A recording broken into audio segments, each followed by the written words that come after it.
right now, Donald Trump is still favored to win New Hampshire, but it could affect who finishes second or third. Why did Cruz win last night?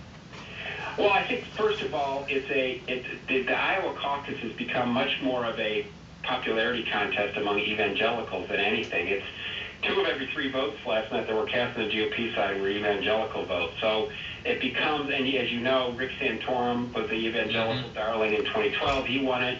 Mike Huckabee, same in 2008. And so that was a big part of it. The other part of it is I think Donald Trump made a series of mistakes. First of all, it was never comfortable territory for him, but he made a series of mistakes, things he said about Iowans, the way he conducted his campaign. And so in the end, I think those combinations of things, and the fact that every other major establishment candidate seemed to fade in the end. If you take a look at the other governors and former governors together, they got less than 15% of the total vote, which is an amazing development. All of that, I think, provided Ted Cruz an avenue to win. In winning the nomination, even with the Cruz victory last night, is Trump still the favorite?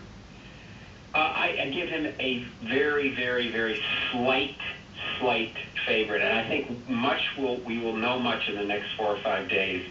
Does he still keep the big crowds up? Does he still able to create that energy around that? And there's a debate that ABC happens to be doing on Saturday night. Sure. In New Hampshire. That is going to be a huge moment for all of them, but especially Donald Trump. So I would give no 50-50 or maybe even 40-60. I would give Donald Trump a slight edge on the odds, but only slight. Are we down to the final 3, or could one other candidate still emerge? I think one other candidate has a possibility to emerge, and if I were to say which one it would be Governor Kasich of Ohio. I think he has an opportunity. He made a smart move this weekend. Instead of like everybody else spent the weekend in New Hampshire, Jeb Bush and Chris Christie and everybody else,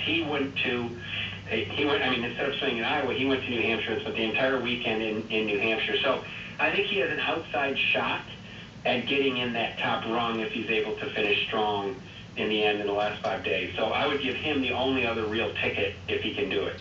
Matthew Dowd with us, the excellent chief political analyst for ABC News. You see him so often on ABC and also as a regular on George Stephanopoulos' show on Sunday. Let's slide over to the Democrats. It appears it's a very, very narrow win for Hillary Clinton. Off that outcome, who should feel better, Clinton or Sanders? If I were looking at it, as you know, the pattern of this, Bernie Sanders came into this race 40 points behind against the entire establishment of the Democratic Party, against all the money, and the fact that he basically created